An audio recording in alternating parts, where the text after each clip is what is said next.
ഇപ്പോൾ തൃശൂർ DCC പ്രസിഡന്റായി ചുമതലയേറ്റ ശേഷം VK ശ്രീകണ്ഠൻ MP മാധ്യമങ്ങളെ കാണുന്നു. തത്സമയ ദൃശ്യത്തിലേക്ക്. ഉച്ചയ്ക്ക് ശേഷം 18-ാം തീയതി തന്നെ ഉച്ചയ്ക്ക് ശേഷം ജില്ലയിലെ തൃശൂർ പാർലമെൻറ്റ് മണ്ഡലത്തിൽ ഉൾപ്പെടുന്ന 7 അസംബ്ലി മണ്ഡലത്തിൽ 14 ബ്ലോക്ക് പ്രസിഡന്റുമാരെ നേരിട്ട് ഇതുപോലെ കാണുകയും തെരഞ്ഞെടുപ്പ് രംഗത്തെ പ്രവർത്തനം വിശകലനം ചെയ്യുകയും ചെയ്തു.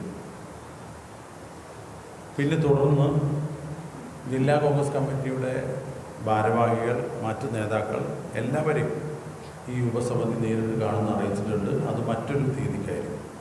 അപ്പോൾ 18-ാം തീയതി ഈ ഉപസമിതി വരുന്നതും അതുപോലെ ഈ നേതാക്കന്മാരായിട്ട് ചർച്ച നടത്തുന്നതും ജില്ലയിലെ നേതാക്കളെ അറിയിച്ചു. മാത്രമല്ല, ഈ പാർലമെൻറ്റ് മണ്ഡലത്തിലെ ഏതെങ്കിലും ഒരു പ്രവർത്തകന് തിരഞ്ഞെടുപ്പുമായി ബന്ധപ്പെട്ട് എന്തെങ്കിലും വിവരം നമ്മൾ പരാജയപ്പെട്ടതിൻ്റെ, നമ്മുടെ പ്രവർത്തനത്തിൻ്റെ ഏതെങ്കിലും ആളുകളുടെ ഭാഗത്തു നിന്ന് എന്തെങ്കിലും ഉപയോഗിച്ചാൽ എന്താണെങ്കിലും അത് ചൂണ്ടിക്കാണിച്ച് രേഖാമൂലം എഴുതി സമർപ്പിക്കാമെന്ന് അറിയിച്ചിട്ടുണ്ട്. അത് സമിതിക്കുള്ള കത്ത് ജില്ലാ കോൺഗ്രസ് കമ്മിറ്റി ഓഫീസിൽ ലഭിച്ചാൽ അത് നൽകും, നേരിട്ട് നൽകും. പക്ഷേ 18-ാം തീയതി ഈ നേതാക്കന്മാരെ കാണുന്ന സമയത്തും ബ്ലോക്ക് പ്രസിഡന്റുമാരെ കാണുന്ന സമയത്തും ഇത്തരത്തിലുള്ള പരാതിക്കാരെ ആരെയും അനുവദിക്കുന്നതല്ല. നേരിട്ട് കാണാനോ അതല്ലെങ്കിൽ അഭിപ്രായമോ നിർദ്ദേശമോ കൊടുക്കാനുള്ളവർ ജില്ലാ കോൺഗ്രസ് കമ്മിറ്റിയുമായി ബന്ധപ്പെട്ടാൽ തീർച്ചയായിട്ടും അവർക്കും അവസരമുണ്ടാകും. മൊത്തത്തിൽ നമ്മുടെ പാർലമെൻറ്റ് മണ്ഡലത്തിൽ ഉണ്ടായിട്ടുള്ള തിരിച്ചടി, രാഷ്ട്രീയമായിട്ടുള്ള തിരിച്ചടിയാണെങ്കിലും സംഘടനാപരമായിട്ടാണെങ്കിലും വളരെയധികം ആഴത്തട്ട് തന്നെ പരിശോധിക്കാൻ KPCC ഉപസമിതി തീരുമാനിച്ചിട്ടുണ്ട്. അതിന് ശേഷം അവർ നൽകുന്ന റിപ്പോർട്ട് അനുസരിച്ച് നമ്മുടെ സംഘടനാ പ്രവർത്തനത്തിൽ, തൃശ്ശൂരിലെ ജില്ലാ കോൺഗ്രസ് കമ്മിറ്റിയുടെ പ്രവർത്തനത്തിലും വേണ്ട മാറ്റങ്ങളോ അല്ലെങ്കിൽ നിർദ്ദേശങ്ങളോ ഉൾക്കൊണ്ടുള്ള പ്രവർത്തനങ്ങളോ ഉണ്ടാകും. ഇപ്പോൾ പാർട്ടി വളരെ ഗൗരവപൂർവ്വമാണ് തൃശ്ശൂരിലെ പരാജയം കണ്ടിരിക്കുന്നത്.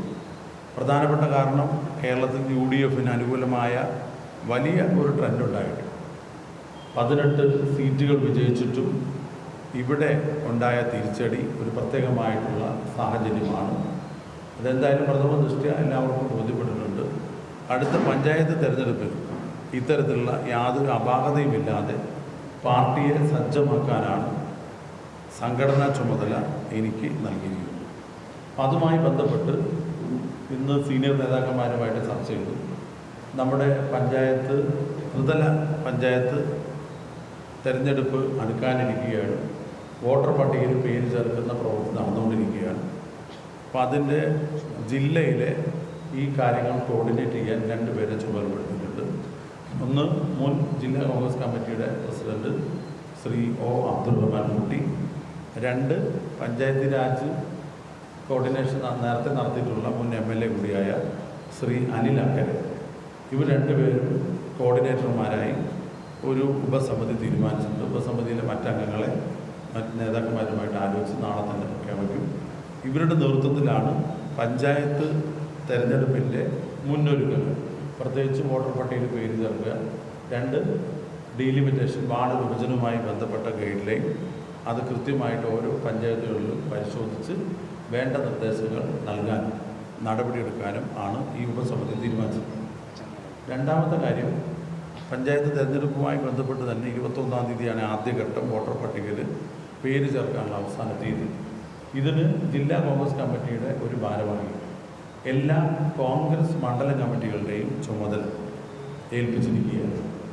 ഒരു DCC ഭാരവാഹികൾക്ക് ഒരു കോൺഗ്രസിൻ്റെ മണ്ഡലം കമ്മിറ്റിയുടെ ചുമതലയാണ് വോട്ട് ചേർക്കുന്നതുമായി ബന്ധപ്പെട്ട്. അടുത്ത ആഴ്ച ഇതുമായി ബന്ധപ്പെട്ട റിപ്പോർട്ട് വളരെ വിശദമായി ഈ ജില്ലാ കോൺഗ്രസ് കമ്മിറ്റി ഭാരവാഹി നേതൃത്വത്തിന് സമർപ്പിക്കണം. ഇത്രയും പ്രധാനപ്പെട്ട കാര്യങ്ങൾ തീരുമാനിച്ചു. മാത്രമല്ല, കഴിഞ്ഞ ഏതാനും ദിവസങ്ങളായി ഈ തെരഞ്ഞെടുപ്പിലുണ്ടായ വീഴ്ചയും പരാജയവും ഒക്കെ വികൃതമാക്കി ചിത്രീകരിച്ച് ചില നേതാക്കന്മാരെ കോർണർ ചെയ്തുകൊണ്ട് ഒരുപാട് കുപ്രചരണങ്ങൾ ജില്ലയിൽ പലയിടത്തുമായി നടക്കുന്നു. പ്രത്യേകിച്ച് ജില്ലാ കോൺഗ്രസ് കമ്മിറ്റി ഓഫീസിൻ്റെ ചുറ്റും പോസ്റ്റർ ഒട്ടിക്കുക, പാർട്ടിയുടെ പല ഓഫീസുകൾക്ക് മുമ്പിലും രാത്രി കാലങ്ങളിൽ പോയി പോസ്റ്റർ ഒട്ടിക്കുക. ഇത് ചെയ്തത് മുഴുവൻ പാർട്ടി പ്രവർത്തകരാണെന്നില്ല. ഈ ഒരു അവസരം മുതലെടുത്തുകൊണ്ട് മറ്റു പലരും കോൺഗ്രസ് പാർട്ടിയെ ഇകഴ്ത്തി കാണിക്കാൻ വേണ്ടി വളരെ മോശമായി ചില നേതാക്കന്മാരെയൊക്കെ ചിത്രീകരിച്ച് ഇത്തരത്തിലുള്ള പ്രവർത്തനം നടത്തുന്നു.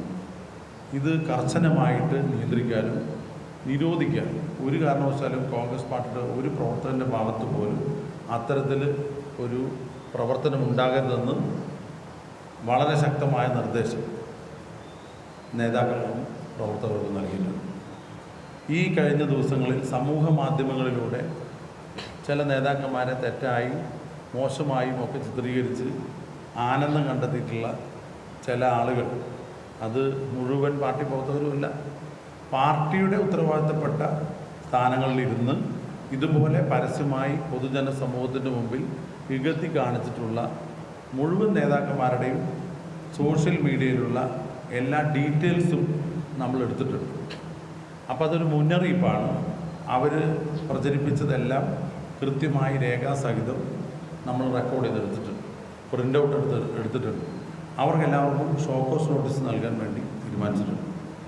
ഇതുവരെ ഇട്ട സമൂഹ മാധ്യമങ്ങളിലെ പാർട്ടി വിരുദ്ധമായ നിലപാടുകൾ ഇട്ടിട്ടുള്ളവർ 24 മണിക്കൂറിനകം അത് ഡിലീറ്റ് ചെയ്യണം എന്ന് നിർദ്ദേശം നൽകിയിട്ടുണ്ട്. അല്ലാത്ത പക്ഷം അവർക്കെതിരെ ശക്തമായ നടപടിയെടുക്കാനാണ് തീരുമാനം. ഇത്തരത്തിൽ പാർട്ടിയിലും അതുപോലെ എന്തെങ്കിലും അഭിപ്രായങ്ങളൊക്കെ ഉള്ള ആളുകൾക്ക് നേതൃത്വത്തോടും അത് ഉപസമിതിയോടും ഒക്കെ പറയാനുള്ള അവസരം നൽകിയിരിക്കുകയാണ്. അതുകൊണ്ട് ആരും പരസ്യമായ ഒരു അഭിപ്രായ പ്രകടനം നടത്തരുത് എന്ന് നിർദ്ദേശിച്ചിട്ടുണ്ട്. അതിന് എത്ര വലിയ നേതാവാണെങ്കിലും പിന്തുണ നൽകിയാൽ അവർക്കെതിരായുള്ള റിപ്പോർട്ടും AICC നേതൃത്വത്തിൽ നൽകാൻ വേണ്ടി നിർദ്ദേശം ലഭിച്ചിട്ടുണ്ട്. ഇക്കാര്യം ജില്ലാ കോൺഗ്രസ് കമ്മിറ്റി ഭാരവാഹികളുടെ നേതൃത്വത്തിൽ അറിയിച്ചിട്ടുണ്ട്. ഇത്രയും കാര്യം. ഇപ്പോൾ തൃശൂർ DCC പ്രസിഡന്റായി ചുമതലയേറ്റ ശേഷം VK ശ്രീകണ്ഠൻ MP യാണ് മാധ്യമങ്ങളോട് സംസാരിച്ചത്. തൃശൂരിലുണ്ടായ അപാകതകളെല്ലാം രമ്യമായി പരിഹരിക്കുമെന്നും പാർട്ടിക്കെതിരെ ആർക്കെങ്കിലും പരാതി ഉണ്ടെങ്കിൽ നേരിട്ട് പാർട്ടി ഓഫീസിൽ അറിയിക്കുകയാണ് വേണ്ടതെന്നും അതേപോലെ തന്നെ സമൂഹ മാധ്യമങ്ങളിലൂടെ പാർട്ടിക്കെതിരെ പോസ്റ്റുകൾ ഇട്ടവർ എത്രയും പെട്ടെന്ന് അത് ഡിലീറ്റ് ചെയ്യണമെന്നും അവർക്ക് ഷോക്കോസ് നോട്ടീസ് നൽകുമെന്നുമാണ് VK ശ്രീകണ്ഠൻ ഇപ്പോൾ മാധ്യമങ്ങളോട് പറഞ്ഞത്.